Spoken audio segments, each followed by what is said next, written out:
If you wake up feeling tired, groggy, or just off, your morning routine likely isn't the problem. It's what you're doing the night before. I spent years trying to optimize my morning routine without realizing that you can't have a great morning without a solid night routine. So today, I'm going to show you exactly what I do every night so I can wake up feeling rested, energized, and eager to take on the day. All right, so I'll walk you through kind of my default evening routine, everything from winding down after work to planning for the next day and ultimately ending the night with a sort of calming ritual to help me recover for the next day. All right, so I usually finish work around 6 p.m. and before I do anything else, I try to just take a few minutes to plan out the next day. This really just involves jotting down some of my top priorities that I want to get done and skimming through my calendar events for the next day. But this way my brain can kind of shut off that work productivity side and fully unwind for the rest of the evening. I won't have, all these stresses and ideas popping into my mind about things I need to remember to do tomorrow because for the most part, I've gotten that all out and written it down. But I'll talk more about my planning system later. First, let's make dinner. So cooking is really one of my favorite ways to transition out of that work productivity mode. There's something just sort of grounding about it, hearing the meat sizzling on the pan or smelling the garlic in the butter. It just forces me to slow down. There's no phone, no to-do list, no TV, just kind of me and the food. I can kind of turn my brain off and just let my mind sort of relax as I'm cooking this hopefully delicious meal. But there are plenty of practical benefits to cooking as well. First of all, it saves a lot of money that could be spent or invested elsewhere.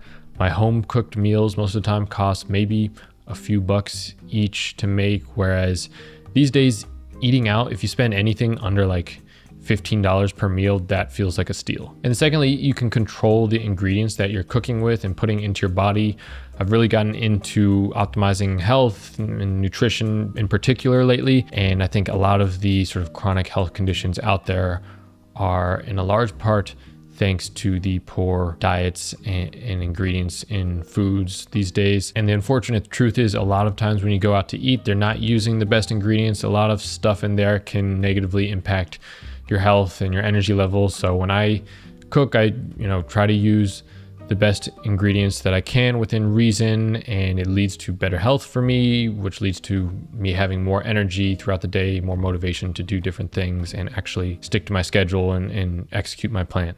And then after dinner, ideally, I'd take a short walk outside. I don't always get to it, but I really enjoy it when I do because it helps my digestion, so I sleep a little better, and seeing the sort of sunset helps kind of signal to my brain that it's time to wind down and get ready to sleep. Now, my evenings obviously can look different depending on the day. I try to keep the evening time open in terms of my schedule for spending time with my girlfriend, family, friends, open more for social connections or just recovery and recharging by myself. But yeah, this video will kind of cover the default routine. If I don't have anything special planned, this is usually what I'd be doing on a daily basis. By the way, if you're new here, I'm Miles, and on this channel, I share how I'm designing a more intentional and fulfilling life through systems, routines, and lessons that I've learned along the way. Right now, I'm working full time while trying to grow this YouTube channel on the side and honestly just make the most of my life. All right, so going back to my evening planning or review system, whatever you want to call it,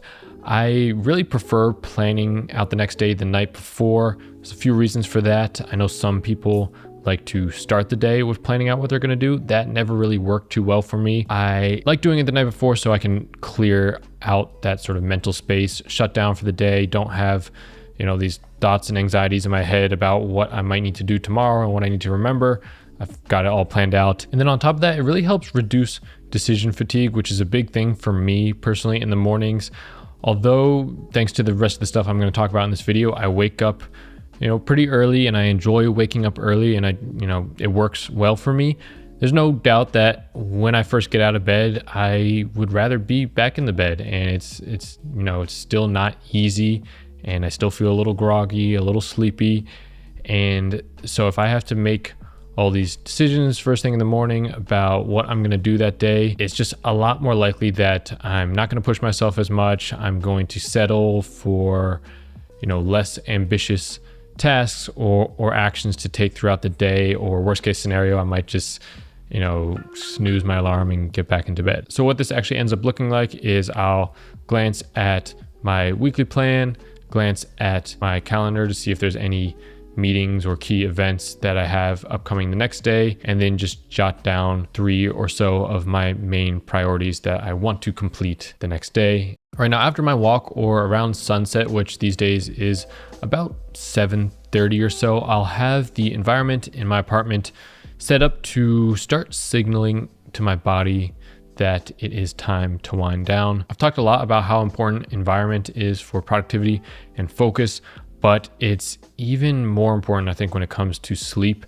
So the productivity optimization nerd inside me really enjoys automating a lot of these environmental changes when I can. So for example, the different lights in my apartment, like this one behind me, I've got one over there and one in my living room, will automatically turn this red color around sunset, so there's no more blue light, and it's kind of signaling to my brain that it's time to get ready to sleep. I'll also turn off all the overhead lights and basically just use these red light bulbs. I also have my phone switched to sleep mode, so I stop getting notifications. The screen also turns red, so it doesn't negatively affect my sleep. And all of these things kind of stack on top of each other, cueing my mind and body to get ready to go to sleep. And then as for the bedroom setup itself, I try to keep it pretty clean and minimal. I want to feel relaxed when I enter the bedroom, not distracted, so that when I do get in bed, I almost instantly fall asleep and I'm not sitting there tossing and turning. I also try to keep the temperature pretty cool. I've definitely noticed that I sleep a lot better when the room is almost like uncomfortably cold. Now it's a little difficult because my girlfriend does not like it too cold, so I might need to get one of those mattress pads, 8 Sleep or whatever, to balance the temperature. But I do definitely notice that when it is colder, I sleep a lot better. Now, you've probably heard some sayings like, if sleep were a drug, it would definitely be banned because of just how many benefits it has for humans. And at least based on my own anecdotal experience, I definitely feel like that could be true. There's nothing that quite makes me feel as great recovery wise as a good night of sleep, and nothing that makes me feel quite as bad and drained as multiple nights in a row of poor sleep. But still, of course, people don't take sleep as seriously as they should. I think I saw some statistic the other day about people now spending more time on their phones on average than how much sleep they get per night, which is kind of crazy to think about. But over the past few years, I've really tried to invest a lot into getting the highest quality sleep that I can, whether it's getting those automated lights, I've got an Oura Ring, or high quality non-toxic bedding. It's really all made a substantial difference in my productivity and energy levels throughout the day. Now, the latest upgrade to my sleep setup that I'm really excited about is this Japanese joinery bed frame from FlexiSpot. First of all, I genuinely love how it looks. It's minimal, clean, and fits right in with the sort of Japandi aesthetic I've been going for. But beyond looks, it feels super high quality, and the frame is made from solid materials. And what really impressed me is just how easy it was to set up. It uses traditional Japanese joinery, so no tools required. I literally put it together in like 10 minutes by myself. The frame feels solid and doesn't make a sound, no creaks, no shifting, and the Velcro secured slats keep everything quiet and stable, which I definitely appreciate. And there's over 10 inches of underbed clearance, which is perfect for storage. I moved into this apartment a couple months ago, and at the time I was doing a bunch of research trying to find a good, high quality aesthetic bed frame. I came across some other designers like Thumo, which seemed decent. It was just way too expensive. And I feel like this FlexiSpot bed frame honestly delivers the same level of craftsmanship and quality, but at a much more affordable price point. Plus, it shipped really fast, in under a week for me, whereas a lot of the other companies I was looking at said the bed would get here in like 3, 4, or 5 months, which is just way too long. I also got these matching solid wood nightstands. They came fully assembled and are just as sturdy and well made. And I love that I didn't have to spend 30 minutes screwing in different drawer railing, and it was just ready to go right out of the box. So if you're setting up your own sort of peaceful nighttime routine or optimizing your sleep space, I highly recommend checking out this Japanese joinery bed from FlexiSpot. It's honestly the only bed frame I could find that had this design that I liked. It looks good, feels premium, and is still affordable. So if you're interested, click the link in the description and use my code to get $30 off. A good quality bed frame is one of those one-time upgrades that will end up making a big impact. So once I've had dinner, set tomorrow's game plan, and maybe watched an episode or two with my girlfriend, then I try to keep the rest of the night screen-free and just slow and relaxing. So here's kind of my toolkit of different nighttime rituals.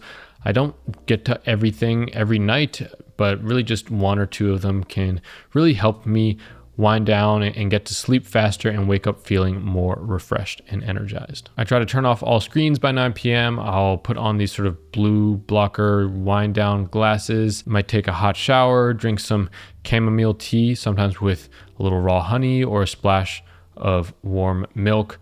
I started taking magnesium glycinate, which I think has made a difference in the quality of my sleep. I will sleep with an eye mask and some earplugs. Sometimes I will do some journaling, usually by hand, because again, I've shut down all screen devices.